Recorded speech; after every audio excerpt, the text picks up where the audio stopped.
Hello guys, अगर आप एक एंटरप्रेन्योर हो या अपना स्टार्टअप करने की सोच रहे हो तो ये बुक आपके लिए एक माइलस्टोन बन सकती है।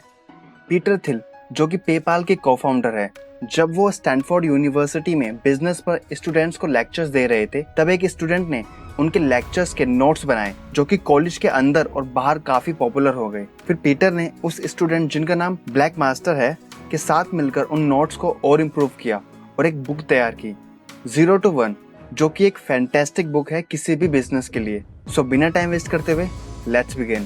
प्रिंसिपल नंबर 1, 0 to 1 द्वारा सक्सेस कैसे पाए। किसी भी बिजनेस को स्टार्ट करने के दो तरीके होते हैं। पहला, हॉरिजॉन्टल प्रोग्रेस, जिसमें आप 1 से n की तरफ जाते हो। मतलब जब आप किसी ऐसे बिजनेस को करते हो जो पहले से ही एग्जिस्ट हो, उसी को कॉपी करते हो, तो उसको हॉरिजॉन्टल प्रोग्रेस बोलते हैं। और दूसरा, वर्टिकल प्रोग्रेस, जिसमें आप 0 to 1 की तरफ जाते हो। मतलब जब आप कोई न्यू इनोवेशन करते हो, कोई ऐसा बिजनेस जो एग्जिस्ट नहीं करता, उसको वर्टिकल प्रोग्रेस बोलते हैं। हॉरिजॉन्टल प्लान में आप बेशक सक्सेस पा सकते हो, बट आपके सक्सेस के चांसेस कम होंगे और आप ज़्यादा दूर तक नहीं जाओगे। बट वर्टिकल प्लान में, जिसमें आप 0 to 1 की साइड जाओगे, वहाँ आपके ज़्यादा चांसेस है सक्सेस पाने के और उसको फ्यूचर में भी बनाए रखने के। बिजनेस वर्ल्ड में कोई भी इनोवेशन बस एक बार होता है। जैसे कि कोई अगला बिल गेट्स ऑपरेटिंग सिस्टम नहीं बनाएगा, कोई अगला मार्क जुकरबर्ग सोशल नेटवर्क नहीं बनाएगा, कोई अगला लैरी पेज एक सर्च इंजन नहीं बनाएगा। अगर आप इन्हें कॉपी कर रहे हो तो आप बस 1 से n की साइड जा रहे हो। इन सभी ने सक्सेस पाई जब ये 0 to 1 गए और कुछ न्यू इनोवेट किया, जिससे ये अभी तक सक्सेसफुल है और आने वाले टाइम में भी रहेंगे। तो बिजनेस स्टार्ट करने से पहले आप भी ये सोचिए कि आप कैसे 0 to 1 की तरफ जा सकते हो, जिससे आपके सक्सेस होने के चांसेस ज़्यादा और फ्यूचर ओरिएंटेड भी रहे। प्रिंसिपल नंबर 2, अपने बिजनेस में मोनोपोली क्रिएट कीजिए और कंपटीशन को अवॉइड कीजिए। जैसा कि मैंने आपको बताया, जब हम कोई एग्जिस्टिंग बिजनेस करते हैं तो वहाँ ऑब्वियसली कंपटीशन भी आपको मिलेगा। हमें अक्सर बचपन से ही कम्पीट करना सिखाया जाता है, हमारे स्कूल्स में, कॉलेजेस में ग्रेड्स के लिए। इनफैक्ट फिर रियल लाइफ में भी हम एक दूसरे को शो ऑफ करने के लिए भी हम कंपटीशन करते हैं, जो कि हमारे इनोवेटिव माइंड को खत्म कर देता है। कंपटीशन मतलब होता है नो प्रॉफिट फॉर एनीवन, जो कि आपको बिजनेस लाइफ में भी आगे नहीं बढ़ने देता। जिस मार्केट में जितना ज्यादा कंपटीशन होता है, उतना ही कम आप प्रॉफिट कमा पाओगे। इसलिए ऑथर का मानना है कि हमें बिजनेस में मोनोपोली क्रिएट करनी चाहिए, जिससे हमारे कंपटीशन खत्म हो जाते हैं और हम इनोवेशन पर ज्यादा फोकस कर पाते हैं बजाय कंपटीशन के। फॉर एग्जाम्पल, यूएसए की एयरलाइन कंपनी अरबों में पैसे कमाती है, बट 2012 में उन कंपनियों ने एक पैसेंजर्स पर 37 सेंट्स का ही प्रॉफिट कमाया था। अब अगर हम इसे कंपेयर करें गूगल से, तो उस साल गूगल ने टोटल 50 बिलियन बनाए थे और वहीं उन एयरलाइन कंपनीज ने 160 बिलियन बनाए, जिसमें से गूगल ने 21% का प्रॉफिट कमाया, जो कि उन एयरलाइन कंपनीज के प्रॉफिट से 100 गुना ज्यादा था। अब ऐसा इसलिए हुआ क्योंकि एयरलाइन कंपनीज एक दूसरे से कम्पीट करने के चक्कर में अपने टिकट्स के फेयर कम कर रही थी। वहीं गूगल की मोनोपोली होने के कारण उसके कंपटीशन में कोई नहीं था, जिससे वो अपनी ज्यादातर मार्केट अकेले ही डोमिनेट कर रहा था। आज की डेट में अगर आप सभी एयरलाइन कंपनीज के प्रॉफिट को मिला दो, तब भी गूगल का प्रॉफिट उनसे 3 गुना ज्यादा होगा। गूगल की मोनोपोली होने के कारण वो अपना फोकस कंपटीशन पर ना करके इनोवेशन पर कर पाता है, जिससे वो अपने आप को और इम्प्रूव करता रहता है। आज अगर आपको कोई चीज सर्च करनी होती है तो सबसे पहले आप गूगल पर ही जाओगे। तो इसलिए अगर आप अपने बिजनेस में प्रॉफिट एंड प्रोग्रेस को बनाए रखना चाहते हो, तो आपको सबसे पहले अपने बिजनेस में मोनोपोली क्रिएट करनी होगी। प्रिंसिपल नंबर 3, अपने बिजनेस में मोनोपोली कैसे क्रिएट करें। सबसे पहले आपको छोटी शुरुआत करने की जरूरत है, फिर धीरे धीरे आपको एक्सपेंड करना है। आपको हर बिजनेस में सबसे अच्छा होने की जरूरत नहीं है, सिर्फ अपने छोटी सी नीश में पहले अच्छे बनिए, और जब आप अपनी उस छोटी सी नीश में मोनोपोली क्रिएट कर ले, देन आपको बड़ी मार्केट में जाना है। आपको तभी अपने बिजनेस को एक्सपेंड करना है। फॉर एग्जाम्पल, अमेजोन के को-फाउंडर जेफ बेजोस, उन्होंने अमेजोन को दुनिया का सबसे बड़ा ऑनलाइन ई-कॉमर्स प्लेटफॉर्म बनाने का लक्ष्य अपने दिमाग में फिक्स किया हुआ था, बट उन्होंने अपनी शुरुआत बहुत ही छोटे स्तर से की थी। उन्होंने सिर्फ बुक बेचने से अपनी शुरुआत की थी। जब उन्होंने बुक्स मार्केट के नीश को कम्प्लीटली कवर कर लिया, तभी उन्होंने सीडी और वीडियो की नीश के लिए अपने आप को एक्सपेंड किया और वहां से दूसरे प्रोडक्ट्स में एक्सपेंड किया था। तो गाइज, ये थे इस बुक के कुछ प्रिंसिपल अगर आपका बिजनेस में इंटरेस्ट है तो मैं हाईली रिकमेंड करूंगा एक बार इस बुक को जरूर पढ़ें। और अगर आप डिटेल में इस बुक को समझना चाहते हो तो डिस्क्रिप्शन में दिए गए लिंक पर जाकर बुक को खरीद सकते हो। आशा करता हूँ आपको वीडियो पसंद आई होगी। कमेंट करके बताइए वीडियो कैसी लगी। लाइक और शेयर जरूर कीजिएगा। सब्सक्राइब करके बेल आइकन जरूर दबाइए ताकि आपको आने वाली वीडियोस के नोटिफिकेशन मिलते रहे। अंत में thank you so much for watching.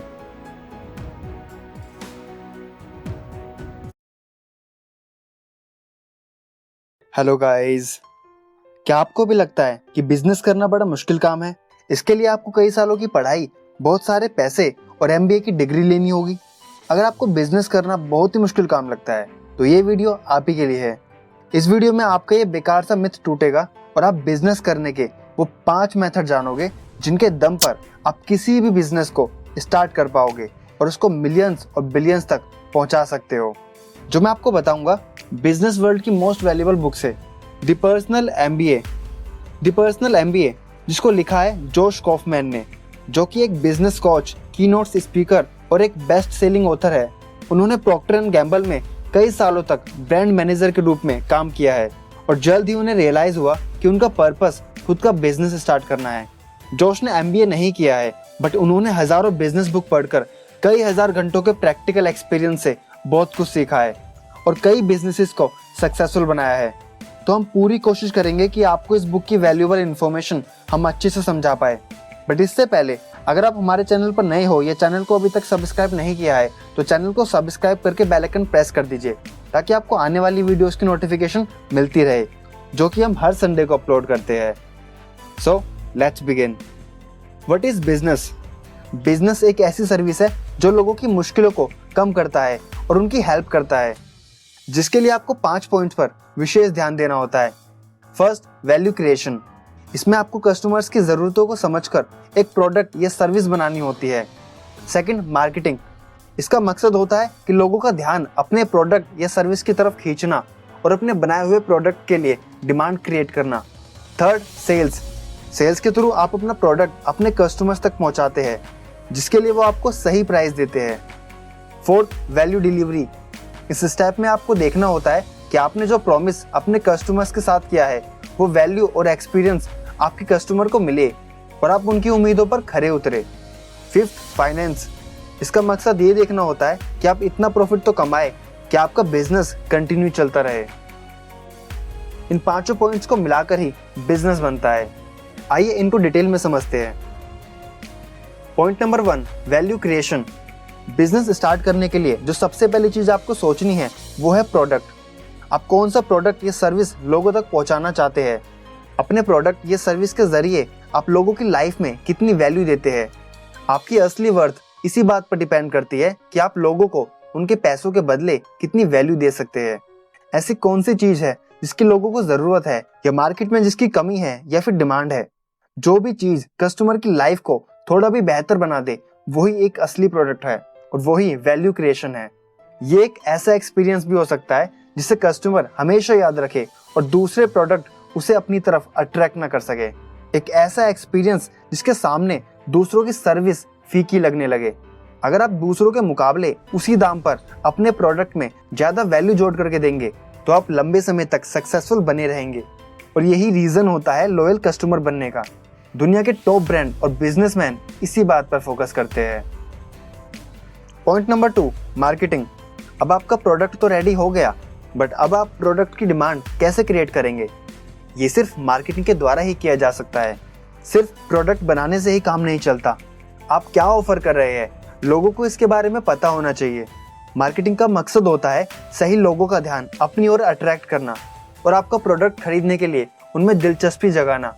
Marketing उन कस्टमर्स को ढूंढने का साइंस है जो आपका प्रोडक्ट जरूर खरीदेंगे। लोगों का ध्यान खींचना बहुत मेहनत का काम होता है।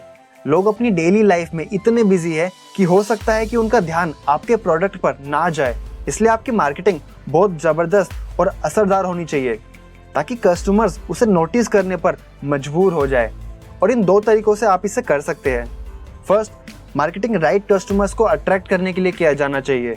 मान लीजिए कि आप वेजिटेरियन खाना बेचते हो तो सोशल मीडिया पर वेजिटेरियन ऑडियंस को सर्च करें।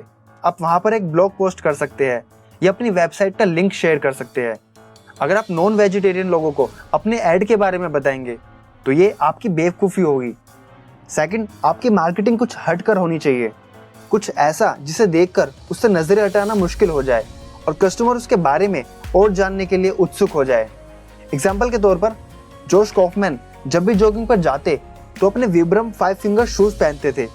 वो जूते काफी यूनिक थे और आसानी से किसी का भी ध्यान अपनी ओर खींच लेते थे, जिससे रास्ते में अक्सर लोग उन्हें रोककर उनके जूतों के बारे में पूछते थे कि उन्होंने जूते कहाँ से खरीदे, जिससे जूतों की मार्केटिंग खुद ब खुद हो जाती थी और सेल्स तो दोगुनी हो ही रही थी।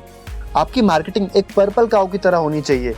जितनी भी मार्केटिंग टेक्निक और आइडियाज है वो सब ब्राउन काऊ की जैसी है, बिल्कुल एक जैसी। अब एक फील्ड में बहुत सारी ब्राउन काउस के बीच में एक पर्पल काऊ को इमेजिन करें। आपकी नज़र उस पर पड़ेगी ही पड़ेगी और आप चाहकर भी उससे नज़रें नहीं हटा पाएंगे। बस आपको एग्जैक्टली यही चीज़ अपने कस्टमर्स के साथ करनी है और यही दोनों पॉइंट्स मार्केटिंग के लिए यूज़ करने हैं। Point number 3, sales. Sales business process का वो हिस्सा है जहां असल में आपके पास पैसा आता है। अगर आपकी मार्केटिंग जोरदार है तो प्रोडक्ट अपने आप बिकने लगेंगे। आपको अलग से कोई स्ट्रेटेजी या ट्रिक यूज करने की जरूरत नहीं होगी। आपका गोल होना चाहिए कि लोग आपके प्रोडक्ट के बारे में जानें, उसे पसंद करें और उसकी क्वालिटी पर भरोसा करें। तब जाकर वो हमसे प्रोडक्ट खरीदेंगे और बार बार खरीदेंगे और लोगों को भी इसके बारे में बताएंगे। सेल्स का सीधा कनेक्शन वैल्यू क्रिएशन, मार्केटिंग और वैल्यू डिलीवरी से है। आपको राइट कस्टमर्स पर फोकस मार्केटिंग के साथ उनका भरोसा जीतना होगा। बट अगर आपकी क्वालिटी खराब हुई तो सब कुछ बेकार हो जाएगा। आप ब्रांड और रेपुटेशन सिर्फ तब बना पाएंगे जब आपकी प्रोडक्ट की क्वालिटी फर्स्ट क्लास होगी। आपको अपने कस्टमर्स को अपने साथ बांधे रखना है ताकि अगर नया प्रोडक्ट लॉन्च हो तब भी वो आपका ही प्रोडक्ट खरीदना पसंद करें। जब कस्टमर्स आपके प्रोडक्ट और सर्विस से संतुष्ट होंगे तब वो दूसरों को इसके बारे में बताएंगे, जिसे माउथ टू माउथ पब्लिसिटी भी कहते हैं।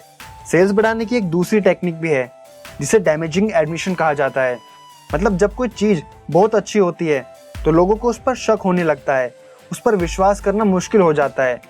तब आप उन्हें सीधा सीधा अपने प्रोडक्ट की कमी, प्रोडक्ट के ड्रॉबैक के बारे में बता सकते हैं और उनका भरोसा जीत सकते हैं। ऐसा करने से उन्हें एहसास होगा कि आपने झूठ बोलकर उन्हें चीट करने की कोशिश नहीं की है। मान लीजिए कि आप एक लैपटॉप डीलर हैं, तो आप कस्टमर्स को एक्सप्लेन कर सकते हैं कि लैपटॉप का एक पर्टिकुलर मॉडल ऑफिस और घर के कामों के लिए तो बहुत बढ़िया है, लेकिन गेमिंग के लिए नहीं, क्योंकि उसमें हाई ग्राफिक्स और ज़्यादा स्पेस की ज़रूरत होती है। या अगर आप स्मार्टफोन के सेक्टर में हैं तो आप कस्टमर को बता सकते हैं कि इस फ़ोन का कैमरा क्वालिटी तो लाजवाब है, लेकिन बैटरी कैपेसिटी कम है। सच बोलने से, सब कुछ पहले बता देने से आप कस्टमर का विश्वास जीत सकते हैं और बहुत हाई चांसेस है कि आपकी डील उस वक्त फाइनल भी हो जाए। Point number 4, value delivery. एक अच्छे बिजनेस का सीक्रेट मंत्र होता है आपने जो वादा किया है उसे ठीक से अपने कस्टमर तक पहुंचाना। कई बिजनेस झूठे वादे करके कस्टमर से पैसे तो ऐंठ लेते हैं, लेकिन बदले में उन्हें कुछ और ही डिलीवर करते हैं। उसे स्कैम और धोखा कहा जाता है। वैल्यू डिलीवरी का मतलब होता है कि कस्टमर ने जितने पैसे दिए हैं उसके बराबर या उससे ज़्यादा वैल्यू से देना। इस प्रोसेस में कई चीज़ शामिल है, जैसे इन्वेंट्री मैनेजमेंट, ऑर्डर प्रोसेस करना, प्रोडक्ट डिलीवरी और सेल्स के बाद कस्टमर सर्विस। सबसे अच्छा बिजनेस वो होता है जो कस्टमर के सामने एक ऐसा प्रोडक्ट पेश करे जो उसकी उम्मीदों से भी ऊपर हो। इसका मतलब है कि आपकी प्रोडक्ट डिलीवरी में अच्छी क्वालिटी, भरोसेमंद सर्विस और फास्ट सर्विस ये सब शामिल हो। जैसे कि आपने कई बार ऑनलाइन शॉपिंग के टाइम नोटिस किया होगा कि जब आप कोई प्रोडक्ट ऑर्डर करते हो तो उसमें delivery time 3 to 5 business days दिखाता है, बट उसकी डिलीवरी आपको अगले ही दिन यानी आपकी डिलीवरी टाइम से पहले ही हो जाती है, जो कि आपकी उम्मीदों से बढ़कर होता है। एक अच्छी रेपुटेशन बनाने के लिए कस्टमर को आप पर भरोसा होना चाहिए कि अगर उन्होंने आपको ऑर्डर किया है तो उन्हें सही टाइम पर अच्छी क्वालिटी प्रोडक्ट ही डिलीवर किया जाए। इसलिए आपको अपने वैल्यू डिलीवरी करने में यूनिफॉर्म, कंसिस्टेंसी और रिलायबल होना चाहिए। लॉयल कस्टमर बनाना इतना आसान नहीं है, बट इन तीनों बातों को ध्यान में रखने के बाद आप ज़्यादा प्रॉफिट और ज़्यादा लॉयल कस्टमर्स दोनों ही कमा सकते हैं। Point number 5, finance. फाइनेंस को समझना काफ़ी सिंपल है। फाइनेंस वो नॉलेज और साइंस है जिसका काम ये देखना है कि बिजनेस में पैसे कहाँ जा रहे हैं और कहाँ से आ रहे हैं। इसके बाद ये डिसाइड करना कि कितना पैसा कहाँ लगाना है और फिर देखना और समझना कि आप जैसे पैसों को मैनेज कर रहे हैं क्या वो आपको मनपसंद रिजल्ट दे रहे हैं या नहीं। आपको किसी डरावने ग्राफ और लंबी कैलकुलेशन को समझने की जरूरत नहीं है। चाहे आप एक बिजनेस ग्रेजुएट हो या ना हो, तब भी आप इसे आसानी से और अच्छे से हैंडल कर सकते हैं। सपोज आपने एक बिजनेस शुरू किया है और वो काफ़ी अच्छा चल रहा है, आपके प्रोडक्ट से अच्छी कमाई हो रही है। उसके बाद आपको कई सारे बिल्स, एम्प्लॉयज़ की सैलरी वगैरह के खर्चों को उठाना पड़ता है। इसके बाद जो बचता है वो होता है आपका प्रॉफिट। यहाँ से प्रॉफिट मार्जिन की शुरुआत होती है। अगर आपका बिजनेस साल में $10 लाख कमा रहा है, लेकिन आपके खर्चे ही $9,99,999 है, तो ये तो बेवकूफ़ी वाली बात होगी। आपको ज़्यादा कमा करके कम खर्चा करना होगा, ताकि आप ज़्यादा से ज़्यादा प्रॉफिट घर लेके जा सकें। इस प्रॉफिट को आप बिजनेस को बढ़ाने के लिए या अनएक्सपेक्टेड घटनाओं में सर्वाइव करने के लिए यूज़ कर सकते हैं। अगर आपका प्रॉफिट मार्जिन कम होता गया तो बिजनेस बंद होने की नौबत आ सकती है। प्रॉफिट मार्जिन का सिंपल मतलब है कि पैसे कमाने के लिए आपको कितने पैसे लगाने हैं। जब रेवेन्यू और एक्सपेंसेस को माइनस किया जाता है, तब हमें प्रॉफिट मिलता है। ये मार्जिन जितना बड़ा होगा, उतना ही फायदेमंद आपका बिजनेस होगा। सपोज $200 कमाने के लिए आपको $100 खर्च करने होंगे। ये 100% प्रॉफिट मार्जिन हुआ। अगर आपकी प्रोडक्शन कॉस्ट $50 है और आप एक यूनिट $150 में बेचते हैं, तो आपको प्रॉफिट मार्जिन 50% हुआ। ये प्रॉफिट ही होता है जो किसी भी बिजनेस को कंटिन्यू करने के लिए सबसे इम्पोर्टेंट फैक्टर होता है। ये आपके टाइम, एफर्ट और एनर्जी इन्वेस्टमेंट का रिजल्ट होता है। तो एक बिजनेस को चलाने के लिए इन 5 मेन पॉइंट पर ही बस आपको ध्यान देना होता है, और ये इतना मुश्किल भी नहीं है। आप खुद ही सोचिए कि जो काम या जॉब आप कर रहे हो, क्या वो इतना ईजी है? उसमें भी आपको काफ़ी मेहनत और मशक्कत करनी होती है। तो बिजनेस में अगर आप उसके सही मेथड और प्रोसेस को समझ लो, तो उसको आप इजीली कर सकते हो। ज़रूरी नहीं कि आपने फाइनेंस के सब्जेक्ट को स्टडी किया हो या नहीं, आप अमीर रहे हो या नहीं, आपके परिवार में कभी भी किसी ने भी बिजनेस नहीं किया हो, तब भी आप अपने दम पर बिजनेस की शुरुआत कर सकते हो। तो गाइस, आशा करता हूँ आपको वीडियो पसंद आई होगी। अगर आपको बिजनेस में इंटरेस्ट है तो एक बार इस बुक को ज़रूर पढ़ें, और अगर आप ये बुक खरीदना चाहते हो तो डिस्क्रिप्शन में दिए गए लिंक पर जाकर खरीद सकते हो। अगर इस वीडियो ने आपकी लाइफ में 1% भी वैल्यू ऐड की है तो इस वीडियो को लाइक ज़रूर कीजिए और शेयर कीजिए अपने किन्हीं 3 दोस्तों को जो बिजनेस करना चाहते हैं या फिर कर रहे हैं। और कमेंट करके बताइए कि आप आने वाली वीडियोस किस टॉपिक या बुक पर चाहते हो, ताकि हम आपकी लाइफ की प्रॉब्लम को सॉल्व करने की छोटी सी कोशिश कर पाए। Thank you so much for watching.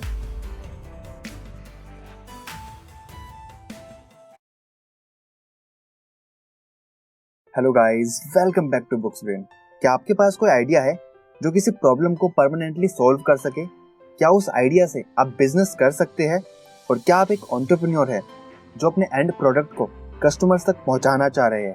और अगर इन तीनों सवालों में से एक का भी आंसर हाँ है, तो ये वीडियो आप ही के लिए है, जिसमें आप एरिक राइस द्वारा लिखी बुक द लीन स्टार्टअप से जानोगे कि अपने स्टार्टअप को कैसे सक्सेसफुल और एक बड़ा बिजनेस बना सकते हैं। बट उससे पहले, अगर आप हमारे चैनल पर नए हो, ये चैनल को अभी तक सब्सक्राइब नहीं किया है, तो चैनल को सब्सक्राइब करके बेल आइकन प्रेस कर दीजिए, ताकि आपको आने वाली वीडियोस की नोटिफिकेशन मिलती रहे। And now let's begin. Eric Ries एक सीरियल एंटरप्रेन्योर है जिन्होंने लीन स्टार्टअप की शुरुआत की ताकि एंटरप्रेन्योर्स को अपने रिसोर्सेज को इंटेलिजेंटली यूज करने में हेल्प मिल सके। इस बुक की स्टार्टिंग में इन्होंने ये बताया है कि स्टार्टअप मतलब ये नहीं कि आपके पास कोई ब्रिलियंट आइडिया है और उसकी ज़्यादा चांसेस है ओवरनाइट सक्सेस के। रिसर्च के अकॉर्डिंग 80% से ज़्यादा स्टार्टअप शुरुआती 3 साल में ही फेल हो जाते हैं, और उनके फेल होने का रीज़न ये होता है कि उनके फाउंडर्स कन्वेंशनल बिजनेस अप्रोच के साथ काम करते हैं, मार्केट रिसर्च करके मार्केटिंग स्ट्रेटेजी बनाते हैं और फिर अपने फाइनल प्रोडक्ट के साथ मार्केट में उतरते हैं।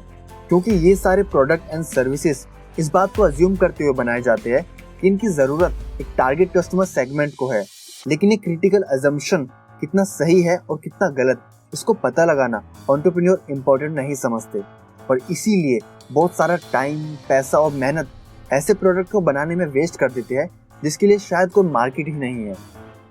3 dynamic circle of successful startup. एक सक्सेसफुल स्टार्टअप की शुरुआत इन 3 डायनेमिक सर्कल पर बेस होती है: बिल्ड, मेजर एंड लर्न। जितना जल्दी आप इस साइकिल को पूरा करते रहेंगे, उतना जल्दी आपका आइडिया सक्सेसफुल होगा। आप सबसे पहले एक बेसिक प्रोडक्ट बनाइए, उसके कस्टमर रिएक्शन को मेजर कीजिए, और फिर आपको कस्टमर की नीड को पहचान कर वापस अपने प्रोडक्ट को उस अकॉर्डिंग चेंज कीजिए। और ये साइकिल आप रिपीट करते रहिए जब तक आपका प्रोडक्ट कस्टमर सेंट्रिक नहीं हो जाता। 5 important steps by author Eric Ries. यहाँ ऑथर 5 इंपॉर्टेंट स्टेप बताते हैं जो हर एक एंटरप्रेन्योर के लिए जानना बहुत जरूरी है। Step number 1, state the vision. आपका आइडिया ब्रिलियंट हो ये जरूरी नहीं है, पर आपका आइडिया ब्रिलियंटली एक कॉमन प्रॉब्लम को सॉल्व करता हो या किसी चीज को बहुत इजी बना दे, ये बहुत जरूरी है। यूजर का एंड एक्सपीरियंस हर प्रोडक्ट के पर्पस की एक नींव होना चाहिए। Step number 2, identify critical assumptions. ये बहुत जरूरी है कि आप कुछ भी स्टार्ट करने के पहले क्रिटिकल अजम्पशन को पहचानिए, क्योंकि कोई भी कस्टमर आपका प्रोडक्ट खरीदेगा या नहीं ये आपके अजम्पशन पर डिपेंड करेगा। ध्यान रखिए, ये अजम्पशन जनरल पब्लिक या आपके रिलेटिव्स के ओपिनियन पर नहीं, बल्कि रियल कस्टमर के बिहेवियर को ध्यान में रखते हुए चुने जाए। Step number 3, create your MVP। MVP का मतलब है मिनिमम वायबल प्रोडक्ट, जो सिर्फ आपके प्रोडक्ट के मेन फीचर को टारगेट ऑडियंस के सामने लाने के लिए बनाया जाता है। इसके थ्रू आपके एफर्ट, मनी और टाइम सब कस्टमर सेंट्रिक प्रोडक्ट को बनाने के लिए अलाइन हो जाते हैं। Step number 4, measure the response. MVP के रेडी होते ही आप उसको मार्केट में रिलीज कर दे। इससे आपको जेन्युइन कस्टमर फीडबैक मिलेगा और आप अपने आइडिया की फीजिबिलिटी एंड स्केलेबिलिटी को मेजर कर पाएंगे। और यहाँ एक बेसिक मैट्रिक्स होना चाहिए, लाइक एक पर्टिकुलर टाइम में कितने सब्सक्राइबर्स और कितने साइन अप हुए हैं, जो आपके MVP के फेलियर और सक्सेस को दर्शाएंगे। स्टेप नंबर 5, पाइवट और परसीवियर। अब फीडबैक कलेक्ट करने के बाद उसको डीपली एनालाइज कीजिए कि आपको क्या चुनना है, पाइवट और परसीवियर। अगर आपके अजम्पशन सही साबित हुए हैं, मतलब आपका आइडिया कस्टमर्स को पसंद आया है, तो परसीवियर यानी अपने आइडिया पर आगे बढ़िए और फीडबैक के अकॉर्डिंग एक रिफाइंड प्रोडक्ट बिल्ड कीजिए। और अगर फीडबैक के अकॉर्डिंग आपके अजम्पशन गलत साबित हुए हैं, तो पाइवट यानी अब आपको अपने आइडिया को चेंज करने की जरूरत है या फिर अपनी टारगेट कस्टमर सेगमेंट को चेंज कीजिए। अगर आप किसी भी सक्सेसफुल स्टार्टअप की हिस्ट्री पढ़ोगे तो आप समझ जाएंगे कि ये 5 स्टेप्स उनकी जर्नी के माइलस्टोन रहे हैं। एग्जाम्पल के तौर पर जोमैटो एक ऑनलाइन रेस्टोरेंट डिस्कवरी गाइड है जो हमें होम डिलीवरी, डाइनिंग आउट और कैफे की इंफॉर्मेशन प्रोवाइड करवाता है। लेकिन जब ये आइडिया दीपेंद्र गोयल जी के दिमाग में आया था, तब ऐसा कोई भी प्लेटफॉर्म इंडिया में एग्जिस्ट नहीं करता था। उन्होंने इंफॉर्मेशन ढूंढने की प्रॉब्लम को बेहतरीन तरीके से सॉल्व किया और अपने मॉडल को विद फीडबैक एंड ट्रेंड्स इस तरह से इवॉल्व किया कि आज Zomato one of the largest chain बन गया है डिलीवरी एजेंट्स की, जो मिलियंस ऑफ पीपल को उनके फेवरेट रेस्टोरेंट का खाना पहुंचा रहा है। तो गाइस, अगर आप एक एंटरप्रेन्योर हो या आगे चलकर बनना चाहते हो तो ये बुक आपको जरूर पढ़नी चाहिए। एंड डिस्क्रिप्शन में दिए गए लिंक पर जाकर आप ये बुक खरीद सकते हो और हमारी बिजनेस पर बनी वीडियो की प्लेलिस्ट भी देख सकते हो। लिंक आपको ऊपर आई बटन या डिस्क्रिप्शन में मिल जाएगा। तो गाइस, आशा करता हूँ आपको वीडियो पसंद आई होगी। वीडियो को लाइक कीजिए और शेयर कीजिए अपने दोस्तों को, ताकि वो भी इस वीडियो से बेनिफिट उठा सके।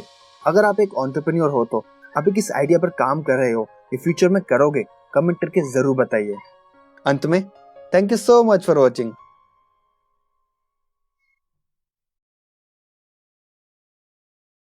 हेलो गाइस, भाग्य को और दूसरों को दोष क्यों देना?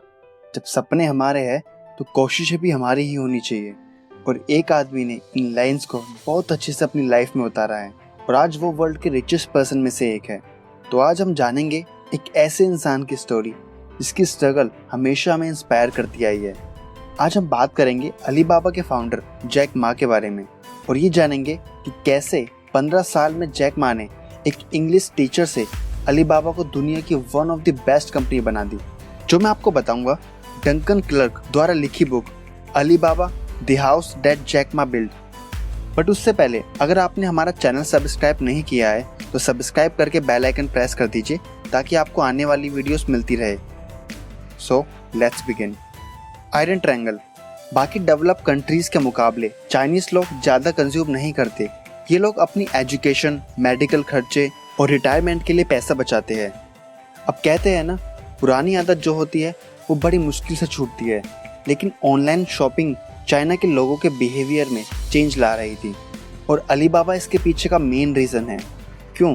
क्योंकि अलीबाबा ने 2003 में पहली बार ताओबाओ लॉन्च किया था, जो कि आज चाइना की 3rd most visited ecommerce website है। जैक मा ने अपनी कंपनी के टॉप तक पहुंचने के 3 कारण बताए हैं। फर्स्ट, ई कॉमर्स एज, मतलब ऑनलाइन शॉपिंग करना उतना ही इंटरेक्टिव है जितना कि रियल लाइफ में। ताओबाओ ने हमेशा कस्टमर्स को प्रायोरिटी दी है, इसलिए ये इतना सक्सेसफुल हुआ है। इसने कस्टमर्स को ऑनलाइन शॉपिंग में सेम वाइब्स दी है जो कि चाइनीज लोगों को स्ट्रीट शॉपिंग करते टाइम फील होती है। Second, low cost delivery system, यानी अगर अलीबाबा ने लो कॉस्ट डिलीवरी सर्विस नहीं दी होती तो शायद ही आज इतना ही सक्सेसफुल होता।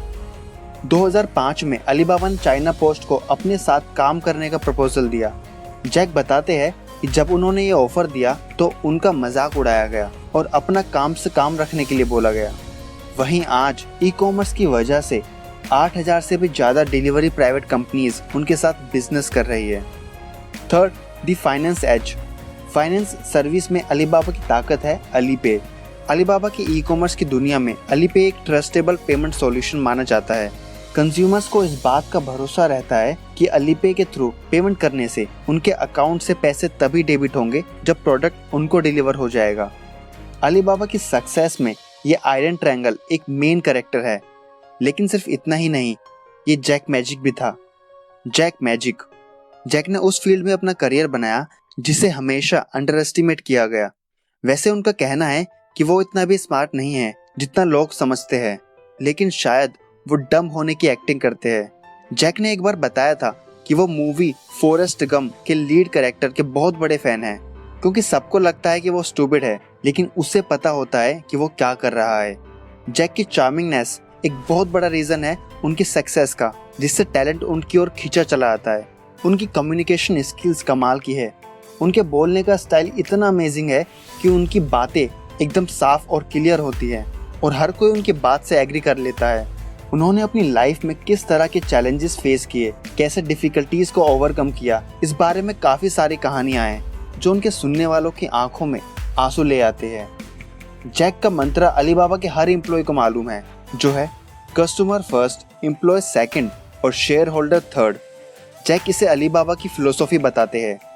वो एम्प्लॉयज को सेकंड रखते हैं, बट फिर भी वो कोशिश करते हैं कि उनकी टीम हमेशा मोटिवेट रहे और किसी भी प्रॉब्लम से वो निकल सके।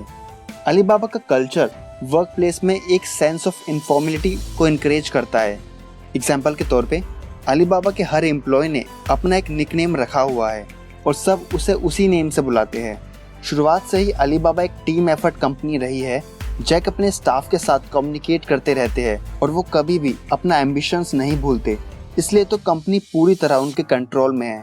लेकिन आज तक कोई भी कंपनी चैलेंजेस एंड ऑब्स्टिकल्स से गुजरे बिना उस ऊंचाई तक नहीं पहुंची है। तो एक नज़र अलीबाबा के फाउंडर जैक मा के जीवन पर भी डालते हैं। From student to teacher, Jack Ma 10 सितंबर 1964 में पैदा हुए थे। उनकी मदर सुई वेंसेई एक फैक्ट्री प्रोडक्शन लाइन में काम करती थी। जैक के फादर माला लाइफा एक फोटोग्राफर थे। बचपन से ही जैक को इंग्लिश लिटरेचर और लैंग्वेज से बहुत प्यार था और जब वो 14 के हुए तो कंट्री ने ओपन डोर पॉलिसी शुरू कर दी थी, जिससे फॉरेन ट्रेड इन्वेस्टमेंट को इनकरेज किया जा सके। जैक अपनी इंग्लिश प्रैक्टिस का कोई मौका नहीं छोड़ते थे। उन्होंने 9 साल तक कई अमेरिकन्स और यूरोपियंस को टूर कराया था। इसके अलावा वो मार्शल आर्ट्स में भी माहिर थे, लेकिन मैथ्स में नहीं। चाइना में जो high school students higher education लेना चाहते थे, उन्हें एक एंट्रेंस एग्जाम पास करना होता था, जिसे गाओकाओ बोलते हैं। तो जैक उसमें बुरी तरह फेल हो गए। उनके सारे सपने चकनाचूर हो गए। फिर उन्होंने कई सारी जॉब्स के लिए अप्लाई किया, लेकिन हर जगह उन्हें रिजेक्शन ही मिला। यहाँ तक कि KFC ने भी उन्हें कई बार रिजेक्ट किया था। अब उनके पास एक ही ऑप्शन बचा था कि वो स्टडी करके मैथ्स के फॉर्मूले और इक्वेशंस को रट ले ताकि टेस्ट क्लियर कर सके। उन्होंने किसी बड़ी यूनिवर्सिटी में पढ़ाई नहीं की, लेकिन जब वो 19 के हुए तो उनके इतने मार्क्स तो आ ही गए कि उन्हें किसी भी लोकल यूनिवर्सिटी में एडमिशन मिल सके। जैक का यूनिवर्सिटी टाइम उतना चिंता मुक्त नहीं था जितना कि लोगों का होता है। पैसों की तंगी हमेशा रहती थी। ट्यूशंस तो फ्री थे, लेकिन लिविंग फीस की प्रॉब्लम थी। फिर उनके एक फैमिली फ्रेंड ने हेल्प की, जिन्हें जैक अपना ऑस्ट्रेलियन फादर और मेंटर बोलते थे। इंग्लिश में बैचलर की डिग्री लेने के बाद जैक एक यूनिवर्सिटी में इंग्लिश के लेक्चरर बन गए और 30 साल के होने से पहले ही उन्होंने डिसाइड किया कि वो खुद का बिजनेस लॉन्च करेंगे। अपनी first company Hope and coming to America. जनवरी 1994 में 29 साल के जैक ने हैंगजोउ हाइबू ट्रांसलेशन एजेंसी खोली। कंपनी की शुरुआत में सिर्फ 5 स्टाफ मेंबर थे, जिनमें से ज़्यादातर इंस्टीट्यूट के ही रिटायर्ड स्कूल टीचर थे। जैक का फर्स्ट बिजनेस एम था कि वो लोकल कंपनीज को all over the world customers ढूंढने में मदद करे। अपने क्लाइंट की एक डील के लिए उनको अमेरिका जाने का मौका मिला, लेकिन जैक जिस काम के लिए गए थे वो काम तो हुआ नहीं। लेकिन इस ट्रिप का एक फ़ायदा उन्हें ज़रूर हुआ। उन्हें इंटरनेट के बारे में पता चला। जब उनके एक फ्रेंड ने उनको इंटरनेट के बारे में बताया तो सुनकर के जैक को बहुत अजीब लगा। जैक के दोस्त ने उन्हें फर्स्ट ऑनलाइन सेशन दिया और उसी ने जैक को अपनी कंपनी होप ट्रांसलेशन की वेबसाइट बनाने में मदद की थी। इस वेबसाइट में सिंपल टैक्सी थे, जिसमें सिर्फ फ़ोन नंबर और ईमेल आईडी ही थी। जैक हैरान तो तब हुए जब उन्होंने देखा 9:40 पर वेबसाइट क्रिएट की और ठीक 12:30 बजे उनके फ्रेंड का फ़ोन आया, जिसने बताया कि जैक के लिए 5 ईमेल आई है। जैक को तब पता नहीं था कि ईमेल होती क्या है। जैक के लिए ये एक टर्निंग पॉइंट था और फिर यहीं से जैक की लाइफ चेंज हो गई और उन्होंने world largest e commerce company Alibaba launch की। जैक की इमेज एक बुद्धिमान और पेशेंस रखने वाले सीईओ की रही है, जिसे अपने एम्बिशंस और अपने लोगों पर पूरा भरोसा था। उसने हमेशा अपने कस्टमर्स और लोगों का ध्यान रखा। वो चाहते थे कि लोग खुश रहे, हेल्दी रहे। जैक ने कभी भी चैलेंजेस और प्रॉब्लम से हार नहीं मानी। एक चाइनीज एंटरप्रेन्योर ने उन्हें कुछ इस तरह डिस्क्राइब किया है, ज़्यादातर लोगों को अलीबाबा एक कहानी लगती है, लेकिन ये कोई कहानी नहीं है, ये एक स्ट्रेटजी है। तो आखिर में मैं आपको जैक मा का एक फेमस कोट बताता हूँ, जो वो हमेशा बोलते हैं, आज बुरा है, कल उससे भी बुरा होगा, लेकिन अगर आपने कल हार नहीं मानी तो परसों का दिन बहुत खूबसूरत होगा।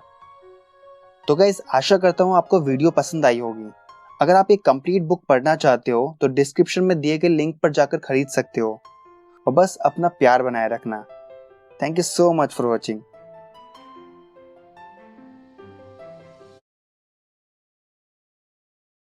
हेलो गाइस, सपोज आपको कोई नया बिजनेस आइडिया आया है, जिसको शुरू करने के लिए आपको 5 लाख रुपए की जरूरत पड़ेगी।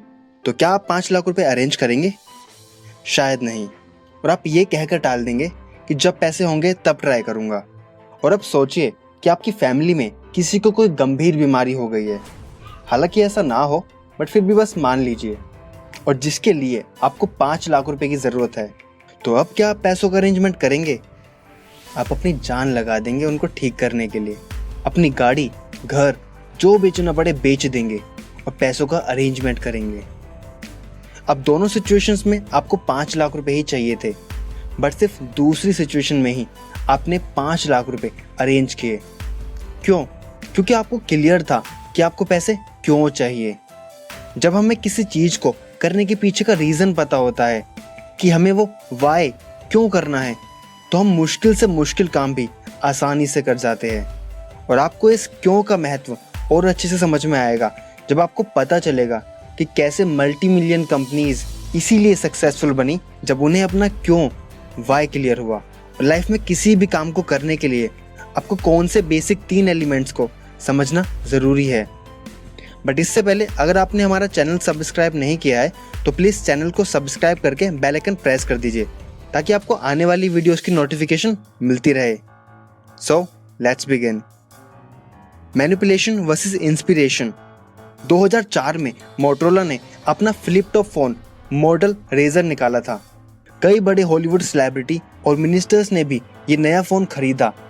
मोटोरोला के लिए तो ये बहुत बड़ी सक्सेस थी और उन्होंने रेजर फ़ोन के 50 मिलियन से भी ज़्यादा यूनिट्स बेचे। हालांकि 4 साल में ही कॉम्पिटिटर्स ने रेजर की नकल वाले कई फ़ोन मार्केट में निकाल दिए थे, और भी बेहतरीन फीचर्स के साथ, जिससे मोटोरोला की इमेज धीरे धीरे फीकी पड़ने लगी। अब सोचने वाली बात यह है कि इतनी सक्सेस पाने के बाद मोटोरोला के साथ ऐसा क्यों हुआ? ऐसा इसलिए हुआ क्योंकि कंपनी ने कस्टमर पाने के लिए इंस्पिरेशन के बदले मैनिपुलेशन का यूज़ किया, जिससे उन्होंने कुछ टाइम के लिए तो कस्टमर्स को पा लिया, बट उन्हें लॉयल नहीं बना पाए। मतलब मोटोरोला ने जब नया प्रोडक्ट निकाला तो लोगों को पसंद आया और उन्होंने खरीदा, बट जब किसी और ने और बेहतर प्रोडक्ट निकाला तो कस्टमर्स उसकी तरफ चले गए। अब अगर मोटोरोला ने लॉयल कस्टमर्स बनाए होते तो वो सिर्फ मोटोरोला के प्रोडक्ट ही खरीदते। मोटरोला ने जो रेजर फोन के साथ में किया वो सिर्फ एक नोवेल्टी थी, एक नयापन था, जो एक मैनिपुलेशन था। बट लॉयल्टी पाने के लिए कुछ अलग सोचना पड़ता है, लोगों को इंस्पायर करना पड़ता है, जैसे कि एप्पल करता है। एप्पल के हर प्रोडक्ट में क्रिएटिविटी होती है, कुछ अलग करने के लिए ही एप्पल जाना जाता है, और यही एप्पल का वाई है, उनका पर्पस है। इसलिए ही उनके कस्टमर्स लॉयल है और वो एप्पल का प्रोडक्ट ही खरीदते हैं। एग्जाम्पल के तौर पे 2000 की शुरुआती दिनों में लोग गानों के लिए सीडी बर्न करते थे, जिससे रिकॉर्डिंग कंपनीज के लिए पायरेसी एक बहुत ही बड़ी दिक्कत बन गई थी। तब स्टीव जॉब ने आईट्यून आईपॉड निकाला, जिससे लोगों का गाना सुनने का तरीका ही बदल गया, जिससे म्यूजिक इंडस्ट्री ही चेंज हो गई। वैसे MP3 बनाने का आइडिया सिंगापुर की लिमिटेड कंपनी का था, बट इसका सारा क्रेडिट एप्पल ले गया। हुआ ये था, क्रिएटिव ने अपने प्रोडक्ट को 5GB MP3 प्लेयर के नाम से निकाला, लेकिन एप्पल ने आईपॉड को कुछ इस तरह पेश किया, 1000 गाने आपकी पॉकेट में। क्रिएटिव ने मार्केट को बताया कि उनका प्रोडक्ट क्या है, बट एप्पल ने अब आईपॉड क्यों खरीदे ये लोगों को बताया, क्योंकि लोग क्या से नहीं समझते बल्कि क्यों से समझते हैं और फिर खरीदते हैं। द गोल्डन सर्कल ये एक कॉन्सेप्ट है जो आपको बताता है कि लोगों को काम करने के लिए मैनिपुलेट करने की बजाय उन्हें इंस्पायर कैसे करें, जिसमें सबसे पहले है वाई, जो ये बताता है कि आप उस काम को क्यों करें, उसको करने के पीछे का पर्पस बताता है। फिर है हाउ, जो आपको उस काम को कैसे करना है वो बताता है। और लास्ट में है व्हाट, मतलब वो काम या प्रोडक्ट क्या है जो आप या कंपनी प्रोवाइड कर रही है। एप्पल जैसी कंपनी इसलिए ही सक्सेसफुल होती है क्योंकि पहले वो अपना पर्पस यानी वाई बताती है, और फिर व्हाट यानी प्रोडक्ट के बारे में बताती है। जो कुछ एप्पल करती है उसके कोर में एक पर्पस होता है, और वो पर्पस है कुछ अलग सोचना, और कस्टमर्स ये बात अच्छे से समझते हैं, तभी तो उन्हें एप्पल के हर प्रोडक्ट में वो पर्पस दिखाई देता है जो उन्हें प्रोडक्ट खरीदने के लिए इंस्पायर करता है। अगर आप लीड करना चाहते हैं तो ये मत सोचिए कि आप लोगों को क्या दे सकते हैं। शुरुआत आप वाई यानी क्यों से करें, लोगों को अपने पर्पस बताएं। अगर लोग भी उसी पर्पस पर बिलीव करते हैं जो आपका है, तो फिर वो लॉयल बन जाएंगे, वो आपसे इंस्पायर होकर के आपको फॉलो करने लगेंगे। इस गोल्डन सर्कल के कॉन्सेप्ट को हमेशा याद रखिएगा, लाइफ में आपको सही चीज को सही तरीके से करने में बहुत काम आएगा। आपने क्या कभी किसी आदमी को हार्ले डेविडसन के टैटू के साथ देखा है? आखिर क्यों कोई किसी कंपनी के लोगो का टैटू अपनी बॉडी पर बनवाएगा? क्या किसी और कंपनी का टैटू भी लोग अपनी बॉडी पर बनवाते हैं? एक्चुअली लोग हार्ले डेविडसन का टैटू अपनी बॉडी पर इसलिए बनवाते हैं क्योंकि हार्ले डेविडसन को अपना पर्पस लोगों को समझाना बड़े अच्छे से आता है। हार्ले डेविडसन का ये लोगो बिलीव का सिंबल बन गया है, और अमेरिका में तो ये टैटू काफ़ी कॉमन है। जो लोग हार्ले चलाते हैं उनके लिए हार्ले सिर्फ एक ब्रांड नहीं बल्कि लाइफ स्टाइल है, और हार्ले ने ये मुकाम अपने कई सालों के हार्डवर्क, कंसिस्टेंसी, डिसिप्लिन और क्लैरिटी से पाया है। और आज इस कंपनी का लोगो सिर्फ लोगो नहीं बल्कि अमेरिका के लोगों का बिलीव का सिंबल बन गया है। Without how why is nothing. एक कंपनी का CEO एक लीडर होता है जिसका काम है कंपनी के लिए एक पर्पस सोचना। CEO के नीचे एग्जीक्यूटिव काम करते हैं जिन्हें CEO के पर्पस में बिलीव होता है। उन्हें पता है कि कैसे इस पर्पस को रियलिटी में बदलना है। लीडर्स वाई टाइप के लोग हैं जो कि विजनरीज होते हैं, यानी कि उनका विजन होता है। ये ऑप्टिमिस्टिक होते हैं और इस बात पर बिलीव करते हैं कि जो वो सपने देखते हैं या इमेजिनेशन करते हैं उन बातों को रियलिटी में बदल सकते हैं। दूसरी तरफ हाउ टाइप के लोग रियलिस्टिक होते हैं, यानी कि प्रैक्टिकल, वो दुनिया को रियल तरीके से देखते हैं। ये लोग सपने नहीं देखते बल्कि जो सामने दिख रहा है उसी पर बिलीव करते हैं। ये हाउ टाइप के लोग ही स्ट्रक्चर बनाते हैं, चीज़ें कैसे हैंडल की जाए ये बात उन्हें अच्छी तरह से पता होता है। वो काम निकलवाने में माहिर होते हैं, इसलिए वाई टाइप के लोग बिना हाउ टाइप के लोगों के कुछ नहीं कर सकते। एग्जाम्पल के तौर पे वॉल्ट और रॉय डिज्नी दोनों भाई थे। वॉल्ट डिज्नी पहले एक एडवर्टाइजिंग फर्म में कार्टून आर्टिस्ट का काम करते थे। उन्हें एनिमेटेड मूवीज बनाने का शौक था। ये 1923 की बात है, तब हॉलीवुड ने इतनी ज़्यादा तरक्की नहीं की थी। अपने भाई वॉल्ट डिज्नी से 8 साल बड़े रॉय डिज्नी एक बैंकर थे। रॉय को अपने भाई वोल्ट के टैलेंट और इमेजिनेशन पर पूरा भरोसा था, मगर वो ये भी जानते थे कि पैसे या बिजनेस के मामले में वोल्ट बहुत अच्छा नहीं है। ज़्यादातर वाई टाइप के लोगों की तरह वोल्ट को भी बड़े बड़े रिस्क लेने की आदत थी। वोल्ट ज़्यादातर फ्यूचर के सपनों में ही खोए रहते थे। तो एक बायोग्राफर ने बताया कि वॉल्ट डिज्नी कार्टून बनाते थे और सपने देखते थे, मगर रॉय उनकी परछाई में रहकर एक बड़ा बिजनेस एम्पायर तैयार कर रहे थे। रॉय ने फाइनेंस और बिजनेस के अपने टैलेंट को इस्तेमाल किया। रॉय की मदद से ही वोल्ट अपने सपनों को पूरा कर पाए। रॉय डिज्नी ने बियोना विस्टा कंपनी बनाई जो कि डिज्नी फिल्म्स डिस्ट्रीब्यूट करती थी। रॉय डिज्नी की तरह हाउ टाइप्स फंक्शनल और सक्सेसफुल होते हैं, मगर उनका काम दुनिया बदलना नहीं है। वो किसी को भी इंस्पायर नहीं करते। इंस्पायर करते हैं सिर्फ वाई टाइप के लोग, जैसे कि वॉल्ट डिज्नी। लेकिन हाउ टाइप के बिना वाई टाइप के लोग कुछ नहीं कर सकते। लेकिन अगर दोनों मिल जाए तो उनकी स्ट्रॉन्ग पार्टनरशिप से दुनिया बदली जा सकती है। तो गाइज, आशा करता हूँ आपको वीडियो पसंद आई होगी। ये सारी बातें मैंने आपको सिमोन सिनेक की लिखी बुक स्टार्ट विद वाई से बताई है। अगर आप ये बुक पढ़ना चाहते हो तो डिस्क्रिप्शन में दिए गए लिंक पर जाकर खरीद सकते हो।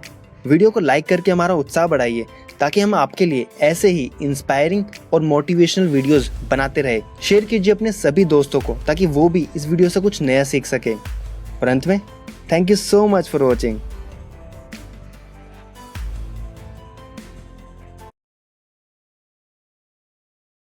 हेलो गाइस, पैसों को सही तरीके से हैंडल करने की कला आपके स्मार्टनेस में नहीं, बल्कि पैसों को लेकर आपका क्या बिहेवियर है उस पर निर्भर करती है।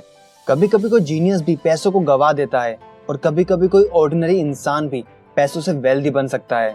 एग्जाम्पल के तौर पर रोनाल्ड रीड, जो कि एक छोटे से गांव से बिलोंग करते थे और अपनी फैमिली में वो पहले ग्रेजुएट थे। उन्होंने अपनी लाइफ में पहले कार के गैराज में काम किया और फिर फ्लोर शिपिंग का काम किया। बट जब उनकी डेथ हुई तो उनके पास $8 मिलियन की प्रॉपर्टी थी, जो कि उन्होंने अपनी पूरी लाइफ सेविंग और इन्वेस्टिंग करके कमाई थी।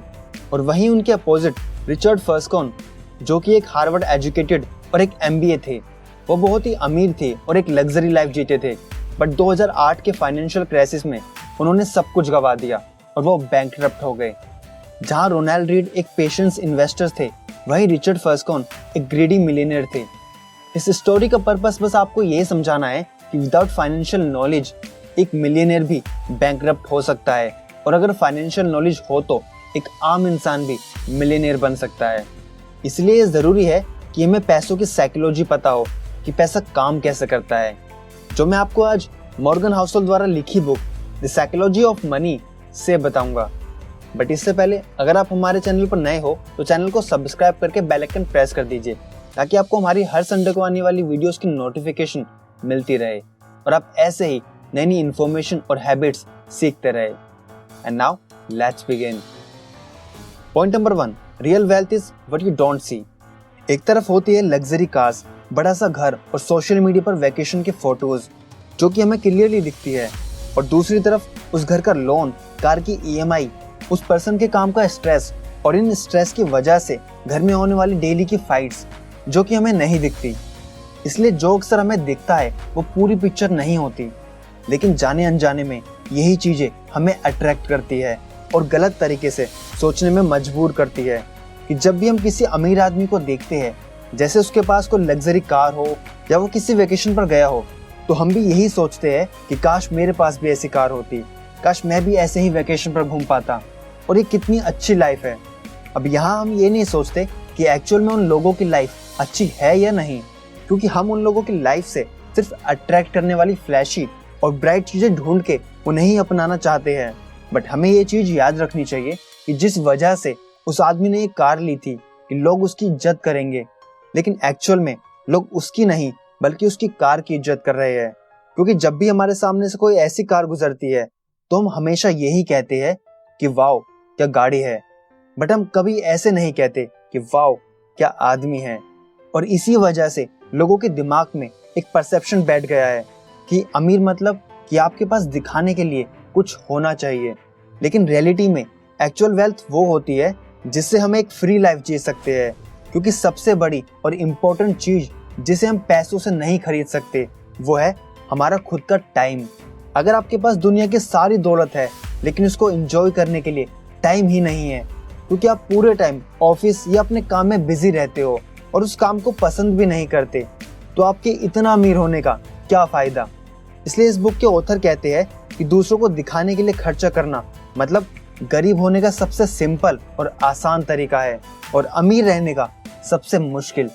तो अगर आप किसी आदमी के पास कोई कार देखते हो, सपोज वो 1 करोड़ की है, तो आप उससे ये नहीं पता लगा सकते कि वो आदमी एक्चुअल में वेल्दी है या नहीं, बट उससे हमें ये जरूर पता चलता है कि उसकी वेल्थ में से 1 करोड़ रुपए कम हो गए हैं। Point number 2, nothing is for free. Suppose आपको एक कार खरीदनी है जिसका प्राइस है 10 लाख रुपए। अब आपके पास 3 ऑप्शन है। पहला, आप 10 लाख रुपए पे कर दो। दूसरा, अगर आपको उतना खर्चा नहीं करना है तो आप कोई सस्ती कार ले लो। एंड तीसरा, किसी दूसरे आदमी की कार चुरा लो। अब यहाँ 99% लोग कार चुराने वाला ऑप्शन नहीं चुनेंगे, क्योंकि उन्हें पता है कि फिलहाल तो कार मिल जाएगी, लेकिन उसके बदले जो प्रॉब्लम उनको झेलनी पड़ेगी वो बहुत बड़ी हो सकती है। तो इस ऑप्शन के जो बेनिफिट हमें दिख रहे हैं वो इसके नुकसान से काफ़ी कम है, जो फिलहाल तो नहीं दिख रहे। बट अगर कोई आदमी गाड़ी चुराता है तो हम उसको यही कहेंगे कि उसने गलत फैसला लिया, फिर चाहे उसको कोई सज़ा मिले या नहीं, क्योंकि हमें ऐसी चीज़ें दिख रही है जो उस आदमी को शायद नहीं दिख रही। इसलिए हम 99% लोग गाड़ी को चुराना पसंद नहीं करेंगे। बजाय इसके हम कोई सस्ती या सेकंड हैंड कार ढूंढ लेंगे, क्योंकि हमें पता है कुछ भी फ्री में नहीं मिलता।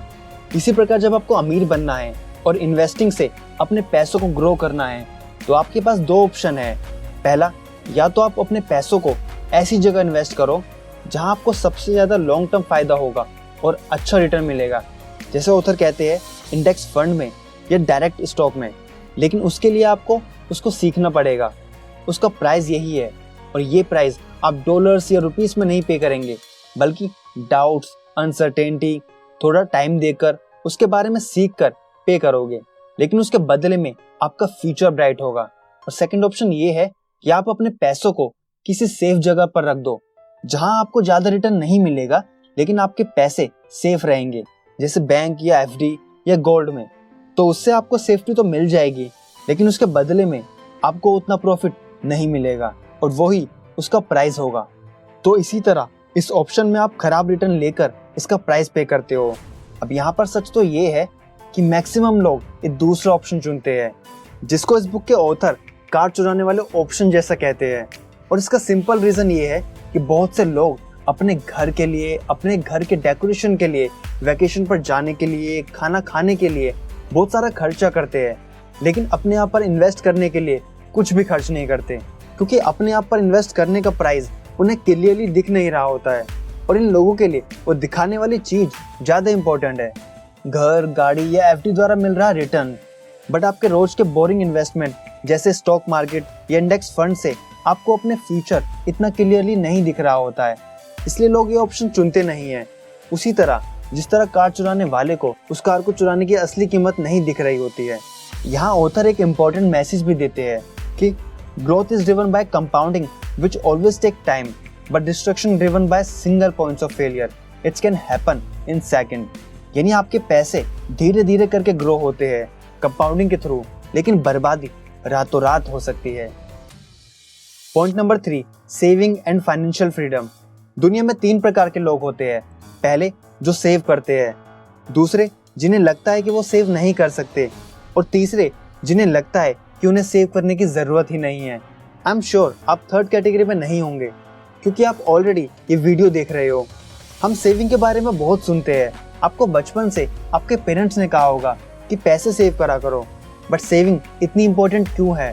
क्योंकि हर एक रुपीज जो आप सेव करके इन्वेस्ट करते हो वो आपके फ्यूचर का वो टाइम खरीदता है जो शायद किसी और ने खरीद कर रखा था।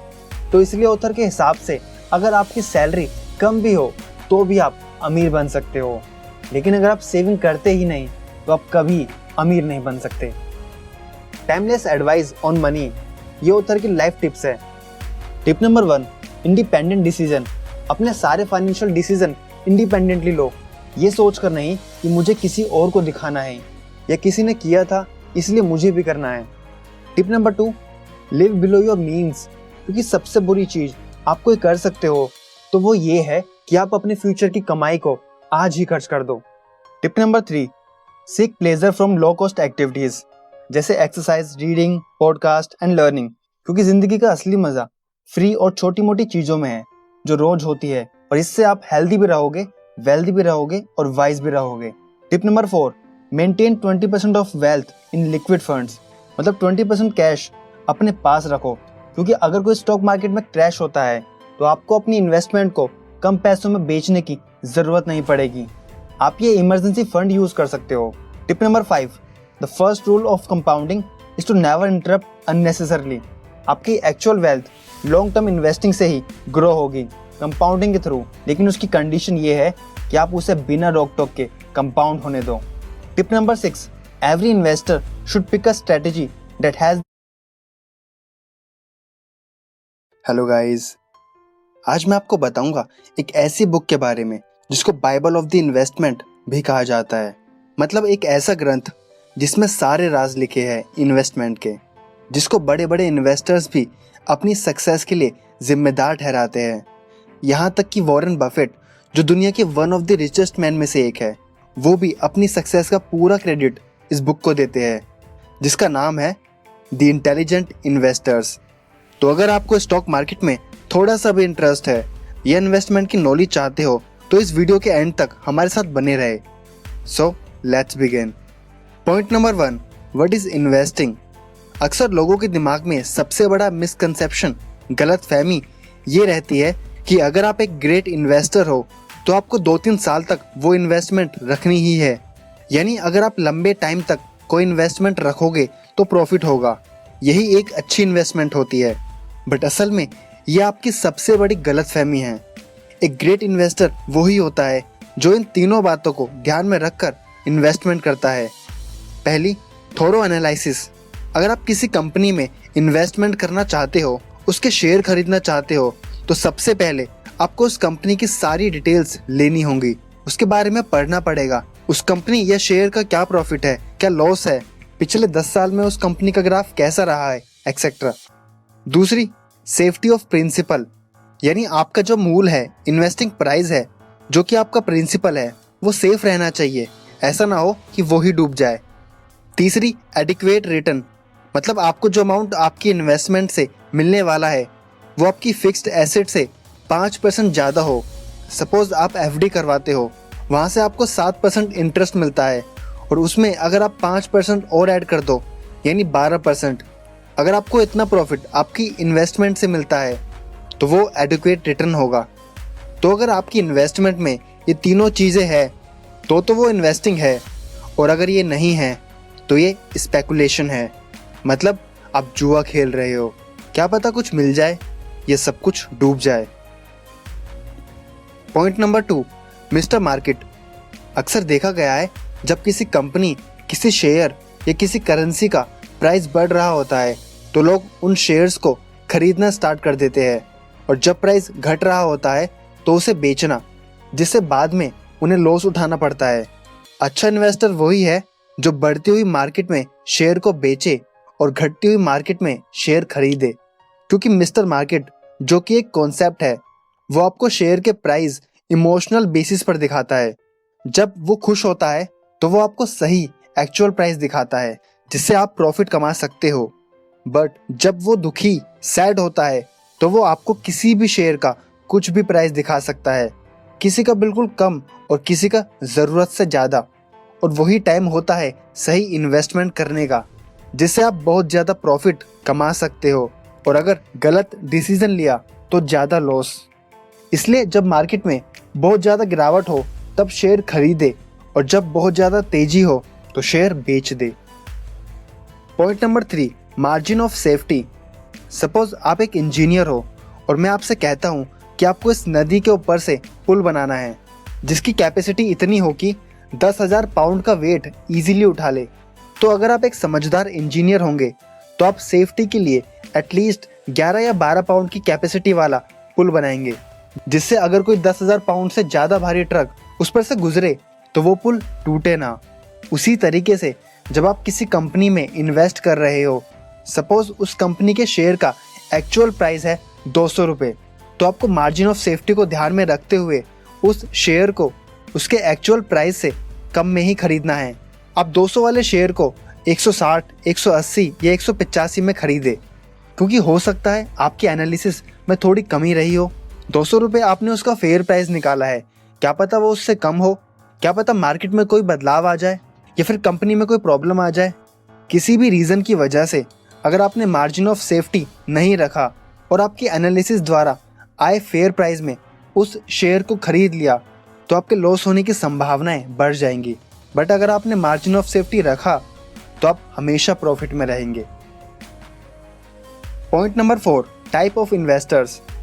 ऑथर के अकॉर्डिंग 3 टाइप के इन्वेस्टर्स होते हैं। First, defensive investor, second, enterprise investor and third, hybrid investor. Defensive investor वो होते हैं जो लॉस बर्दाश्त नहीं कर सकते और ना ही वो लॉस लेना चाहते हैं। वो रिसर्च में भी ज़्यादा टाइम नहीं देना चाहते और ना ही ज़्यादा रिस्क लेना चाहते हैं। वो थोड़ा थोड़ा लगाकर थोड़े थोड़े प्रॉफिट में ही खुश रहते हैं। एंटरप्राइज इन्वेस्टर वो होते हैं जो ज़्यादा रिस्क लेने के लिए तैयार रहते हैं, रिसर्च में ज़्यादा टाइम इन्वेस्ट करते हैं और पेशेंस तो इनके अंदर कूट कूट के भरा होता है और अपने आप पर इन्हें पूरा विश्वास होता है।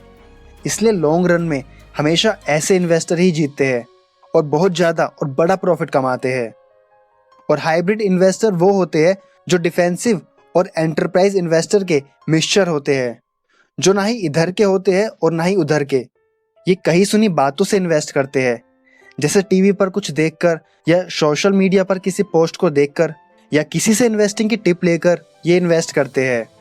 इसको एक स्टोरी के रूप में बताऊं तो एक गधा रोड क्रॉस कर रहा होता है, वहीं अचानक सामने से एक गाड़ी आ रही थी। अब वो डिसाइड नहीं कर पाया कि वो रोड के इस तरफ जाए या उस तरफ, जिस कारण वो रोड के बीच में ही खड़ा रहा और उसका एक्सीडेंट हो गया। सेम यही चीज़ हाइब्रिड इन्वेस्टर्स के साथ होती है। इसलिए चाहे डिफेंसिव इन्वेस्टर्स बनो या एंटरप्राइज इन्वेस्टर्स, बट कभी हाइब्रिड इन्वेस्टर्स मत बनना। इससे बेस्ट तो यही होगा कि आप अपने पैसे बैंक में रखें या एफडी करवा ले। तो गाइज ये थे कुछ मेन पॉइंट्स इस बुक के।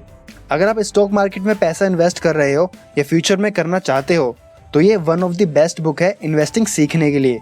और इस बुक में आपको काफ़ी सारी प्रैक्टिकल स्ट्रेटजीज भी मिलेंगी इन्वेस्टिंग करने के लिए। तो अगर आप ये बुक खरीदना चाहते हो तो डिस्क्रिप्शन में दिए गए लिंक पर जाकर खरीद सकते हो। आशा करता हूँ आपको वीडियो पसंद आई होगी। वीडियो को लाइक कर दीजिए और शेयर कीजिए उन लोगों को जिनको इन्वेस्टिंग में इंटरेस्ट है, ताकि वो भी इस वीडियो से कुछ बेनिफिट उठा सके। और अगर आप हमारे चैनल पर नए आए हो तो चैनल को सब्सक्राइब करके बेल आइकन प्रेस कर दीजिए, ताकि आपको आने वाली वीडियोस की नोटिफिकेशन मिलती रहे। अंत में thank you so much for watching.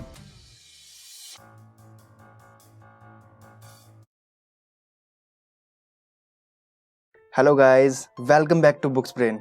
आज मैं आपको एक कहानी सुनाता हूँ। एक बार एक राजा शिकार करने जंगल में जाता है। वहाँ वो देखता है कि झाड़ियों में कुछ हलचल हो रही है, तो वो अपना धनुष उठाता है और झाड़ियों में तीर छोड़ देता है। जब वो वहाँ जाकर देखता है तो उसे पता चलता है कि उसने एक शेर को घायल कर दिया है। तीर लगने की वजह से शेर गुस्से में आ जाता है और राजा पर हमला कर देता है। तभी वहाँ एक साधु आ जाता है और वो जैसे तैसे उस राजा की जान बचा लेता है। इस बात से खुश होकर राजा साधु से कहता है कि मैं यहाँ का राजा हूँ और तुमने मेरी जान बचाई है, मांगो तुम्हें क्या चाहिए। पहले तो साधु मना करता है, बट राजा के इंसिस्ट करने पर साधु कहता है कि ठीक है, मैं कल आपकी सभा में सबके सामने मांगूंगा। राजा को ये बात मंजूर हो जाती है।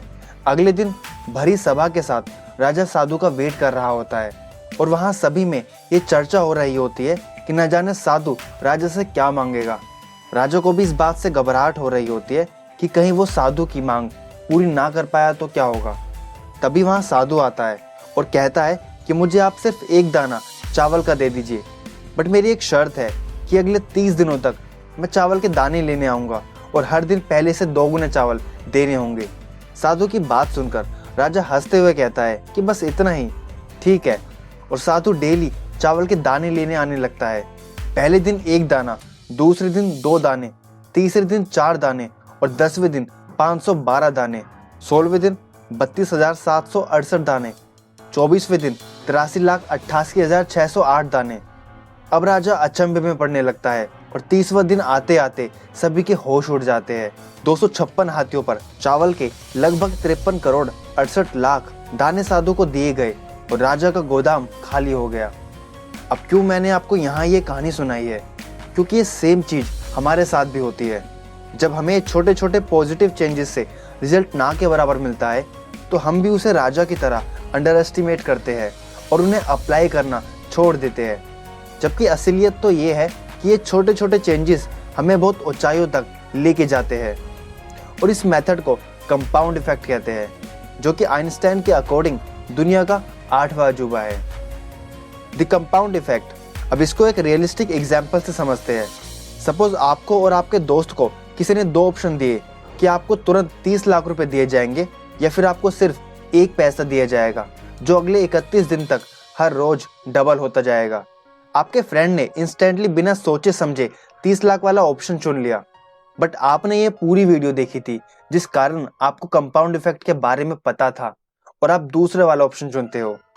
अब मान लेते हैं कि आपका फ्रेंड महाकंजूस है और 10 दिन बाद भी उसके पास है 30 लाख रुपए और आपके पास है 5 रुपए 12 पैसे, जो कि 20 दिन बाद बन जाएंगे 5,242 रुपए। और इसी तरह ये पैसे डबल होते होते 29 दिन बाद हो जाते हैं 26,84,000 रुपए। अभी भी शायद आपके दोस्त के पास आपसे ज्यादा पैसे होंगे, बट असली रिजल्ट आपको दिखेगा 30वें और 31वें दिन, क्योंकि 30वें दिन आपके पास होंगे 53,68,000 रुपए, जो कि 31वें दिन होंगे 1,07,37,000 रुपए, जो कि आपके दोस्त से कहीं ज्यादा है। और गाइज यही पावर होती है कंपाउंड इफेक्ट की। शुरुआत में आपको रिजल्ट नहीं दिखेगा, बट फिर अचानक आपको अपने एक्सपेक्टेशन से भी बड़ा रिजल्ट देखने को मिलेगा। इस फॉर्मूले को आप अपनी लाइफ के किसी भी हिस्से में अपना सकते हैं और रिजल्ट देख सकते हैं। Patience and consistency in compound effect. Patience and consistency से ही आप कंपाउंड इफेक्ट का रिजल्ट हासिल कर सकते हैं और अपनी डिजायरेबल चीज पाने के लिए लंबे टाइम तक वेट कर सकते हैं। इसलिए आपके अंदर पेशेंस का होना और कंसिस्टेंसी को बनाए रखने की क्षमता का होना बहुत जरूरी है। जैसे कि अगर आप एक यूट्यूबर है तो आपने देखा होगा कि कोई भी बड़ा यूट्यूबर एक ही दिन में या रातों रात बड़ा यूट्यूबर नहीं बना है। शुरुआत में आपको बहुत पेशेंस रखना पड़ता है और कंसिस्टेंसी के साथ कंटेंट बनाते रहना पड़ता है और एक एक सब्सक्राइबर के लिए वेट करना पड़ता है। बट जैसे जैसे टाइम बीतता है और आप अपने काम में और बेहतर बनने लगते हैं तो लोग आपके कंटेंट को पसंद करने लगते हैं और आपके सब्सक्राइबर कंपाउंड इफेक्ट की तरह डबल होने लगते हैं। तो बस आप पेशेंस बनाए रखिए और अपनी फील्ड में कंसिस्टेंसी के साथ काम करते रहिए। Compound effect in health. एक हेल्थ एंड परफेक्ट लाइफ के लिए आप कंपाउंड इफेक्ट का यूज कर सकते हैं। बस आपको करना यह है कि अपने रोजाना के टाइम से 30 मिनट पहले सोने की कोशिश करें। अगर मीठा खाने का मन हो तो चॉकलेट की बजाय कोई फ्रूट खा लीजिए। घर में बैठे खाते रहने से अच्छा है कि जिम जाकर थोड़ी बॉडी बनाई जाए। आई नो शुरुआत में थोड़ा मुश्किल लगेगा, बट आप कर सकते हो। बाकी आप हमारी हेल्थ पर बनी वीडियोस की प्लेलिस्ट देख सकते हो। आई एम श्योर आपको वहां से काफी हेल्प मिलेगी। लिंक आपको ऊपर आई बटन या डिस्क्रिप्शन में मिल जाएगा। अगर आप अल्कोहल लेते हो तो उसकी बजाय पानी पीने की आदत डालिए और अगर पॉसिबल हो तो ड्राइविंग की बजाय पैदल चलने की आदत डालें और इसी तरह की छोटी छोटी हैबिट्स अपनी बैड हैबिट्स से रिप्लेस करें। इससे आपकी हेल्थ में इंप्रूवमेंट तो होगा ही, साथ ही साथ आपकी बुरी आदत भी खत्म हो जाएगी। Compound effect in finance. जितने भी लोग आज अमीर हैं, अगर आप उनसे पूछोगे तो पता चलेगा कि उन सभी में एक चीज कॉमन है कि उन सभी ने स्मॉल बट स्मार्ट चॉइसेस ली थी। इनमें से ज्यादातर लोगों ने बड़े स्टेप्स नहीं उठाए। ये लोग छोटे छोटे इफेक्टिव स्टेप लेते गए जब तक कि उन्होंने काफी बड़ा मुकाम हासिल नहीं कर लिया। आप भी अपनी फाइनेंस बिल्ड कर सकते हो, बट फाइनेंस में छोटे छोटे स्टेप लेकर, जैसे कि एक सेपरेट अकाउंट खोले और अपनी इनकम का कुछ हिस्सा उसमें डालते रहे। या अगर आपको शेयर मार्केट में इंटरेस्ट है और उसकी नॉलेज है तो वहां इन्वेस्ट करके देखें। जरूरी नहीं कि आप हमेशा ब्रांडेड सामान ही परचेज करें, कभी कभी सस्ती और टिकाऊ चीजें भी परचेज करें और उस सेविंग को सेपरेट अकाउंट में डाल दें। और इसी तरह की छोटी छोटी चीजें, छोटे छोटे स्टेप्स फाइनेंस में ले सकते हैं। Compound effect in self development. ये सबसे इंपॉर्टेंट हिस्सा है कंपाउंड इफेक्ट को यूज करने का और यहाँ सबसे ज्यादा रिजल्ट आपको मिलता है। यहाँ पर आप डेली कुछ ना कुछ जरूर पढ़े, ज्यादा नहीं तो एटलीस्ट डेली के 2 पेजेस या एक चैप्टर कंप्लीट करने की कोशिश करें। डेली कुछ ना कुछ लिखे, जो भी आपके मन में चल रहा है उन सभी को। किसी सेल्फ लर्निंग कोर्स को ज्वाइन करें, और अगर ऐसा नहीं कर सकते तो एटलीस्ट हमारे जैसे काफ़ी यूट्यूबर्स हैं जो आपको फ्री में सेल्फ लर्निंग की नॉलेज देते हैं, उनकी वीडियोस देखें, पॉडकास्ट सुने। बाकी आप हमारी वीडियोस तो देखते ही होंगे, एंड आई एम श्योर आपको हमारी वीडियोस से काफ़ी हेल्प भी मिलती होगी। कमेंट करके ज़रूर बताएं ताकि हमें भी मोटिवेशन मिल सके। तो गाइज, ये तो कुछ पॉइंट जो मैंने आपको डैरन हार्डी द्वारा लिखी बुक द कंपाउंड इफेक्ट से बताए हैं। अगर आप ये बुक पढ़ना चाहते हो तो डिस्क्रिप्शन में दिए गए लिंक पर जाकर खरीद सकते हो। आशा करता हूँ आपको वीडियो पसंद आ रही होंगी। वीडियो को लाइक कीजिए, शेयर कीजिए और कमेंट करके ज़रूर बताइए कि आपको वीडियोस पसंद आ रही है या नहीं। और अगर आप हमें कोई सजेशन देना चाहते हो तो वो भी कमेंट करें। और हाँ, मेन बात, अगर आपने अभी तक हमारे चैनल को सब्सक्राइब नहीं किया है तो चैनल को सब्सक्राइब करके बेल आइकन प्रेस कर दीजिए, ताकि आप आने वाली वीडियोस को मिस ना करें और ऐसे ही कुछ ना कुछ नया सीखते रहे। अंत में, thank you so much for watching.